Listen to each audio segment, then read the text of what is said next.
बिहार में ही मैं उनकी पुरानी सरकारें और नीतीश जी की सरकार की तुलना करता हूं। बिहार में ही धान की सरकारी खरीद 4 गुना और गेहूं की सरकारी खरीद 5 गुना बढ़ी है। दाल का कटोरा कहा जाता है। अगर ये सरकार या यहाँ के क्षेत्रीय प्रतिनिधि अगर इसको 2 फसलीकरण अगर कर देता तो पंजाब हरियाणा जो नौजवान जा रहे हैं भाग के मजदूर जा रहे हैं वो नहीं जाता और यहाँ उद्योग भी बैठता। इसके लिए मतलब इसके लिए आपको किसको जिम्मेदार मानते हैं, किसकी गलती किसकी कमी है? यही मानूंगा केंद्र सरकार और राज्य सरकार। उससे 2000 से क्या होगा? वो 6000 आता है, यहाँ 2-4 लाख लॉस जा रहा है, खाल तिरा रहा है किसान के, इसलिए कोई व्यवस्था नहीं है।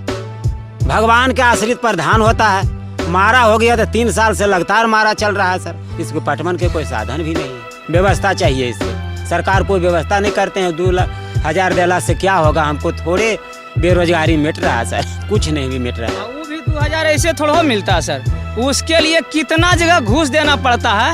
इसका जोड़ेगा किसान तो कितना तो कहता कि हम उस फेरा में फंस गए। बिहार के सपूत गलवान घाटी में तिरंगा के खातिर शहीद हो गए लेकिन भारत माता के माथा ना झुके तले।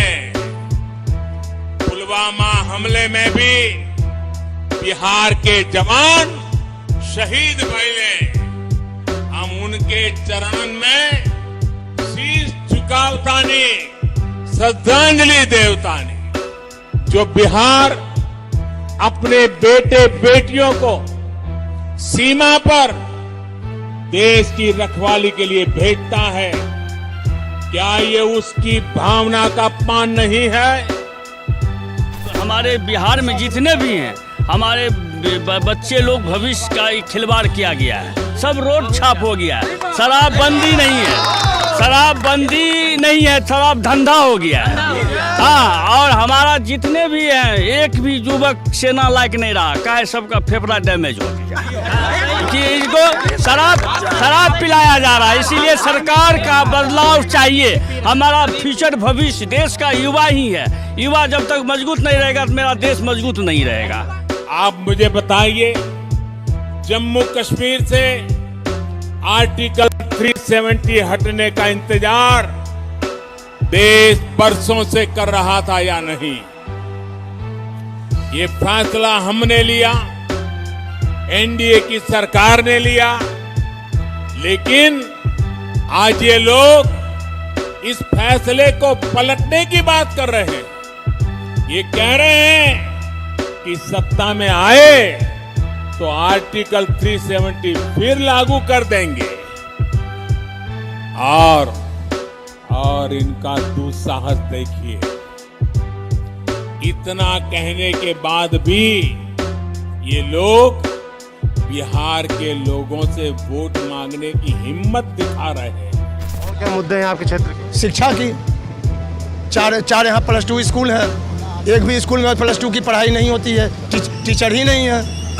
बच्चा लोग क्या करता है? घर पर बैठे हुए हैं, जिसको पैसा सामर्थ्य है पटना भागलपुर में पढ़ाता है प्राइवेट में। स्कूल में टीचर नहीं आते हैं नीचे स्तर का टीचर, बच्चे नहीं हैं, अच्छी शिक्षा नहीं है उसके पास, वो टीचर ही उतनी पढ़े नहीं है जो कि इसको पढ़ा पाएंगे।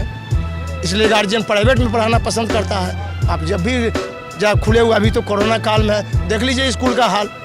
यहाँ क्या है कि शिक्षा का स्तर सबसे खराब। अभी भी आप जैसे पढ़िएगा तो सबसे अशिक्षित में बिहार आता है। अब वास्तविक है भी। क्या कारण है इसका? क्या कारण है? सब नेता नहीं अच्छा से रिक्रूट करेगा टीचर।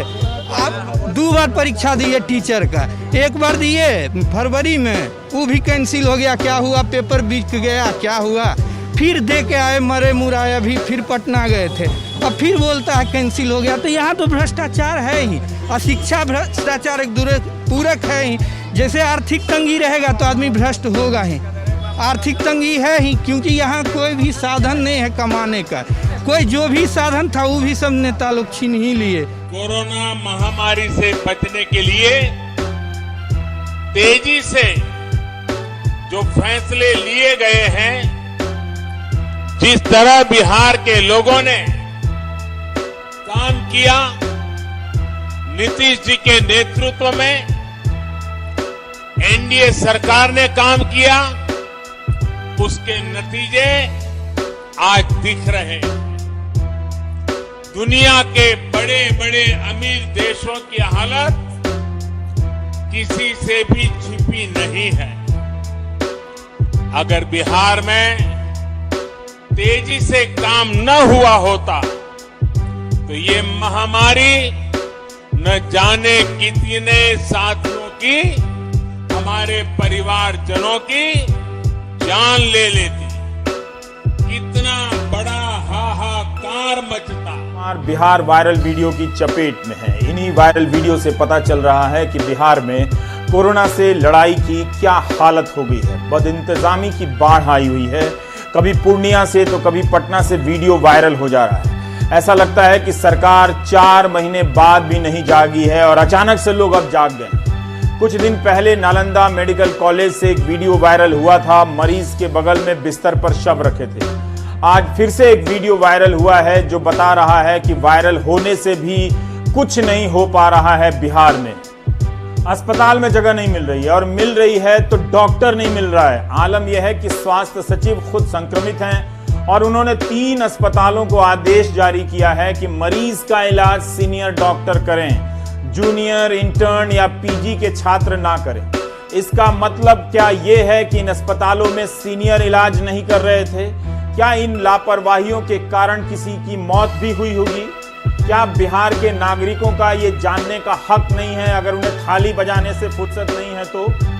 अस्पतालों में आईपीएस की तैनाती की गई है। केंद्र से टीम का दौरा हो रहा है, लेकिन जब देश में मरीजों की संख्या 11 लाख से अधिक हो चुकी हो, हर दिन 40,000 नए मरीज आने लगे हों, उस देश के एक राज्य बिहार में जिसकी आबादी 13 करोड़ है, ऐसी हालत के लिए जिम्मेदार कौन है? क्या बिहार की जनता ने खुद के लिए यही इंतजाम मांगा था? वो वैक्सीन अगर साइंटिफिक लोग बोलते हैं कि हाँ ये ठीक है, ये अभी प्रोडक्शन कर सकते हैं, प्रोडक्शन करने का कैपेसिटी भी हमारा सरकार के प्रोत्साहन के वजह से रेडी बैठे हैं कि लार्ज प्रोडक्शन करने के लिए। सो जब साइंटिस्ट इसको क्लियर करते हैं, हमारे देश में वैक्सीन का प्रोडक्शन उस लेवल पर होगा जिससे जो हम इधर प्रॉमिस कर रहे हैं, बिहार में हर एक के लिए मुफ्त में वैक्सीन मिल जाएगा, वो हमारी पहला संकल्प पत्र के प्रॉमिस है। भरोसा के साथ बिहार की जनता को हम आश्वासन दिलाना चाहते हैं कि वैक्सीन फ्री में आप सबको मिलेगा। ये कोरोना वैक्सीन के बदले में वो आलू को सस्ता कर दें, बहुत जरूरी है।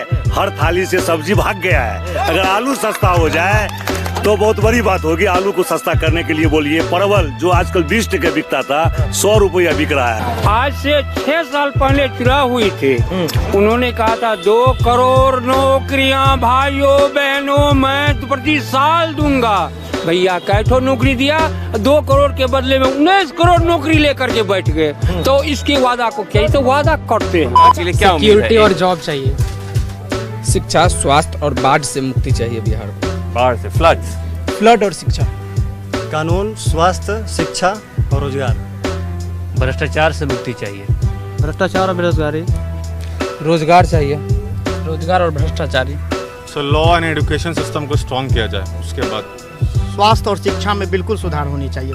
भ्रष्ट एजुकेशन मुक्त बिहार, भ्रष्ट एजुकेशन सिस्टम मुक्त बिहार, भ्रष्ट एजुकेशन मुक्त, करप्शन फ्री एजुकेशन, भ्रष्टाचार और बेरोजगार मुक्त बिहार। बिहार कोरोना का मुकाबला करते हुए सारी सावधानियों के साथ लोकतंत्र का पर्व मना रहा है। जो सोशल डिस्टेंस करता है वही तो धज्जी उड़ा दिया नियम का, चुनाव करा के। मतलब कि दशहरा पूजा होगा, दुर्गा पूजा होगा तो उसके लिए लॉकडाउन, और चुनाव हो रहा है तो कोई लॉकडाउन नहीं। कोरोना के आंकड़े छुपाने का भी आरोप लगातार लगा है बिहार की सरकार पर। और आपको एक और चीज बताता चलूं कि अभी 11,000 एक्टिव केस हैं बिहार में। दिल्ली से अगर आप तुलना कर लें तो दिल्ली में अभी 24,000 से ज्यादा हैं मामले। और ये वो बिहार है जिसमें मजदूरों का पलायन हुआ था, वो वापस आए थे कहां से? महाराष्ट्र और दिल्ली और अलग अलग जगहों से। यहाँ पर बहुत सारा मामले हैं। लेकिन बिहार में ये मामले नहीं दिख रहे हैं। बिहार के आंकड़े आप देखेंगे तो ऐसे लगेगा कुछ है ही नहीं। उसे पूरा करती है। इसीलिए रोजगार पर मैं कहना चाहूंगा कि हमारा संकल्प है कि 3 लाख शिक्षक नियुक्ति, 1 लाख स्वास्थ्य क्षेत्र की नौकरियां, IT हब से 5 लाख नए रोजगार का सृजन, 1000 FPO के माध्यम से 10 लाख रोजगार का सृजन, और अगर इन सबको जोड़ दें तो कुल 19 लाख नए रोजगार के अवसर बिहार में पैदा करना तथा 1 करोड़ महिलाओं को स्वावलंबी बनाना हमारा संकल्प भी है, हमारी प्रतिबद्धता भी है, और इसे हमारी सरकार ही पूरा करेगी। इस पर बिहार की जनता को भरोसा। बीजेपी ने अपने घोषणा पत्र में कहा है कि 19 लाख रोजगार देंगे। इनमें से 3 लाख शिक्षक और 1 लाख स्वास्थ्य कर्मी हैं, जिनमें से 10,000 डॉक्टर हैं। आखिर ये 4 लाख नौकरियां अभी तक भरी क्यों नहीं गई? फरवरी 2020 में विधानसभा में एक प्रश्न का उत्तर देते हुए स्वास्थ्य मंत्री मंगल पांडे ने कहा था कि बिहार में डॉक्टरों के 61% पद खाली हैं। 10,609 स्वीकृत पद हैं डॉक्टरों के, लेकिन 6,437 पद खाली। यही नहीं, खेती में 10 लाख रोजगार देने की बात बीजेपी ने कही है। क्या इस कार्यक्रम को देख रहा कोई भी एक्सपर्ट कहीं से बता सकता है कि खेती में 10 लाख रोजगार कैसे पैदा होगा? क्या मनरेगा में दिए गए काम को भी इसमें शामिल किया जाएगा? ना तेजस्वी देंगे और ना ही मोदी जी देंगे। मोदी जी के तो अगर 5-6 साल से झूठ बोल रहे हैं, नौकरी देंगे, 14 लाख रुपया देंगे, वो तो आ ही रहा है। ये सब मतलब चुनाव आने वाला है इसलिए ऐसा हो रहा है, ऐसा कभी होता नहीं है। ये लोग बस डेवलपमेंट की बात करते हैं, डेवलपमेंट करते नहीं है एक्चुअली। इस वीडियो के सामने आने के बाद सवाल तो बनता ही है, अगर हम करें तो करें क्या, बोले तो बोले क्या? झूठ बोलो, बार बार झूठ बोलो, जो भी बोल सकते हैं सब झूठ बोलो, जहां भी बोल सकते हैं झूठ बोलो, जितनी बार बोल सकते हैं झूठ बोलो, झूठ बोलो, झूठ बोलो।